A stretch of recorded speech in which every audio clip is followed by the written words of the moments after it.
Parents మెచ్చిన university Sankalchand Patel university Gujarat.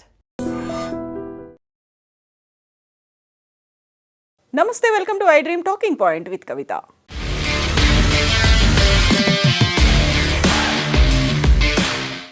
Tollywood stars Vijay Deverakonda, Rashmika Mandanna ఎట్టకేలకు ఒక ఇంటి వారయ్యారు. గత కొంతకాలంగా ప్రేమలో ఉన్న ఈ కపుల్ పెళ్లి చేసుకున్నారు. గురువారం ఉదయం రాజస్థాన్లోని ఉదయ్పూర్ వేదికగా ఈ జంట వివాహం జరిగింది. అత్యంత సన్నిహితులు, కుటుంబ సభ్యుల సమక్షంలో అంగరంగ వైభవంగా పెళ్లి జరిగింది. గురువారం ఉదయం 10:10 రష్మిక మెడలో విజయ్ 3 ముళ్ళు వేశారు. ఈ పెళ్లి హిందూ సంప్రదాయంలోని 2 పద్ధతుల ప్రకారం జరిగింది. తెలుగు సంప్రదాయంతో పాటు రష్మిక స్వస్థలమైనటువంటి కొడగు సంప్రదాయంలో వివాహం జరిగింది. యాక్చువల్గా ఈ కొడవ సంప్రదాయం అంటే ఏంటి? ఈ వివాహ వేడుకల్లో పంది కర్రీ అంటే పోక్ కర్రీ ఇప్పుడు సెన్సేషనల్గా మారింది. దేశమంతా దాని గురించే మాట్లాడుకుంటోంది. సాధారణంగా హిందూ వివాహాల్లో ఇలాంటి కర్రీలను మెనూలో పెట్టరు, కానీ విరోష్ పెళ్లిలో మాత్రం ఇది ప్రత్యేకంగా కనిపించింది. దీనికి కారణం కొడవ అంటే తను వచ్చినటువంటి కూర్గ్ ఆ ప్రాంత సంప్రదాయం. కొడవ సంస్కృతి కర్ణాటకలోని పశ్చిమ కనుమల్లో ఉండే కూర్గ్, దాన్నే కొడగు అని పిలుస్తూ ఉంటారు. ఆ జిల్లాలో ప్రత్యేకమైంది, అదే కేంద్రీకృతంగా ఉంటుంది. కొడవ ఒక ప్రత్యేకమైన సంస్కృతి. ఈ జాతికి చెందినవారు యుద్ధ కళలకు ప్రసిద్ధిగా పేరుంది. ఇప్పటికీ కొడవ ప్రజలు తమ ఇళ్లలో తుపాకీతో పాటుగా కత్తి ఉండడాన్ని గౌరవంగా భావిస్తూ ఉంటారు. కొడగు ప్రజలు అనాది కాలం నుంచి వేట, వీరత్వానికి ప్రసిద్ధి చెందినవారు. భారత సైన్యంలో కూడా వీరి పాత్ర ఎంతో ఉంది.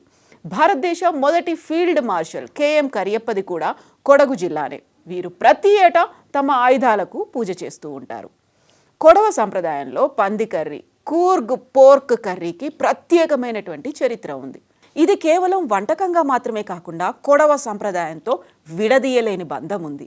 వివాహ వేడుకల్లో పుత్తరి అంటే ఒక కోత పండగ వంటి సమయాల్లో పంది కర్రీని చేసుకుంటూ ఉంటారు.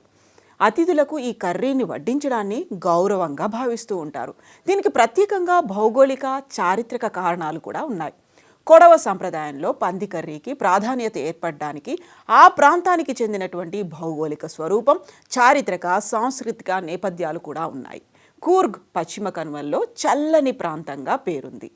ఈ ప్రాంతం వారికి పంది మాంసంలో ఉండే కొవ్వులు, మసాలా ఘాటు శరీరంలో వేడినిస్తుంది. కొడవ యోధులు పూర్వం అడవుల్లో వేటకు వెళ్ళి పందిని తీసుకొచ్చేవాళ్ళు. వేటాడిన మాంసాన్ని వండుకోవడం ఆచారంగా అప్పటి నుంచి వస్తోంది. కూర్గ్ ప్రాంతం కాఫీ తోటలకు ప్రసిద్ధి. ఇది అందరికీ తెలిసిందే. ఈ తోటల్లో పనిచేసే వారికి శారీరకంగా శ్రమ ఎక్కువగా ఉంటుంది. అందుకే హై ప్రోటీన్ ఉండే ఆహారాన్ని తీసుకోవాల్సినటువంటి పరిస్థితులు ఉంటాయి. ఇది కూడా ఒక కారణంగా మారింది. అయితే ఈ కర్రీ విధానం, తయారీ విధానంలో కూడా ప్రత్యేకమైనటువంటి పద్ధతులే ఉంటాయి. పంది కర్రీని టిపికల్ కొడవ స్టైల్లో చేస్తారు. దీనికి కాంచంపులి అనే ఒక ప్రత్యేకమైనటువంటి వెనిగర్ని వాడతారు.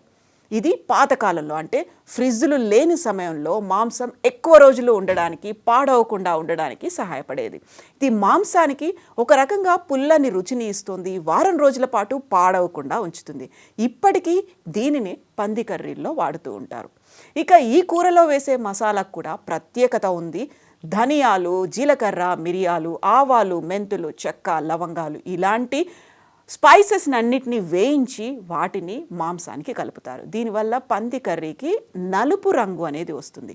మసాలా ఎంత నల్లగా ఉంటే అంటే ఎంత దట్టంగా పట్టిస్తే కర్రీకి అంత టేస్ట్ వస్తుంది అని ఆ ప్రాంతవాసులు చెప్తుంటారు.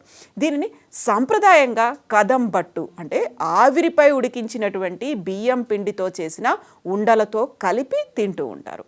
ఇక గురువారం ఉదయం విజయ్ దేవరకొండ కుటుంబం వైపు నుంచి సంప్రదాయ తెలుగు హిందూ పద్ధతిలో వివాహం జరిగింది.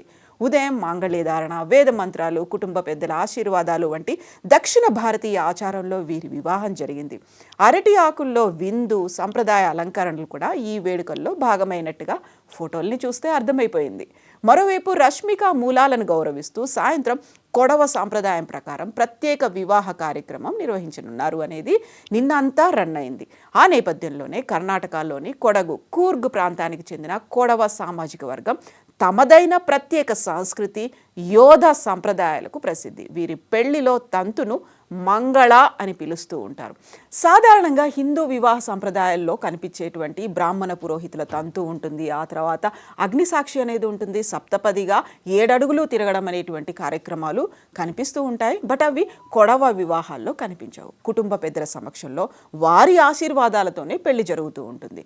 ఇక దీంతో పాటుగా సంప్రదాయ వస్త్రధారణ గురించి కూడా చెప్పుకోవాలి. కొడవ పెళ్లిలో వరుడు సంప్రదాయ కుప్పుస అనేటువంటి దుస్తులు, తలపాగా ధరించడం విశేషం. అలాగే యోధ సంప్రదాయానికి ప్రతీకంగా పీచే కట్టి అనేటువంటి కత్తి ధరించడం కూడా ముఖ్యమైనటువంటి ఆచారంగా ఉంటుంది. కొన్ని చోట్ల వరుడు అరటి కాండాన్ని కత్తితో నరికే కార్యక్రమం నిర్వహిస్తారు. ఎందుకంటే గతంలో వీళ్ళు యుద్ధ కార్యక్రమాలకు కూడా వెళ్ళేవాళ్ళు కాబట్టి కత్తి ఉంది కదా, ఇంకా దేన్నో నరికే బదులు అరటి కాండాన్ని నరకడం అనేటువంటి ఒక సంప్రదాయం ఇప్పుడు కంటిన్యూ అవుతోంది. వధువు ప్రత్యేక కోర్గి స్టైల్లో చీర కట్టడం అనేది ఈ పెళ్లికి మరో ఆకర్షణగా ఉంటుంది. అంటే రెగ్యులర్గా కనిపించేటువంటి చీర కట్టు కాకుండా కొంగుని ముందుకు వేసుకొని కట్టుకోవడం అనేటువంటి ఒక ప్రత్యేకమైనటువంటి టిపికల్ శైలి అక్కడ కనిపిస్తుంది. దీంతో పాటుగా ఆహార వ్యవహారాల్లో కూడా కొడవ సాంప్రదాయం భిన్నంగా కనిపిస్తుంది. ఇంతకుముందు మనం చెప్పుకున్నటువంటి పంది కర్రీకి సంబంధించి సాధారణంగా అనేక హిందూ వివాహాల్లో శాకాహారమే ప్రాధాన్యంగా ఉంటుంది. బట్ కొడవ పెళ్లిలో మాత్రం మాంసాహారం, ముఖ్యంగా ప్రసిద్ధి చెందినటువంటి పంది మాంసాన్ని వడ్డించడం అనేది సంప్రదాయంగా ఉంది. కొన్ని సందర్భాల్లో మద్యాన్ని కూడా వేడుకలో భాగంగా చేస్తూ ఉంటారు. అతిథులను కొబ్బరి నీళ్లతో స్వాగతిస్తూ ఉంటారు. ఎందుకంటే అక్కడ ఎక్కువగా కొబ్బరి చెట్లు ఉంటాయి, వేడి కూడా ఉంటుంది కాబట్టి. దీంతో పాటుగా ప్రకృతి దేవతలు, పూర్వీకులను స్మరించుకోవడం ఈ సంస్కృతిలో ప్రత్యేకంగా కనిపిస్తుంది. సో ఇది ఓవరాల్గా విజయ్ అండ్ రష్మికల వివాహ పద్ధతి. 2 ప్రాంతీయ సాంప్రదాయాల అందమైన కలయికగా కలబోతగా నిలిచి ఉంది. అందరిలోనూ ఆసక్తిగా మారింది. అండ్ ఐ డ్రీమ్ కూడా విరోష్కి హ్యాపీ మ్యారీడ్ లైఫ్ చెప్తోంది.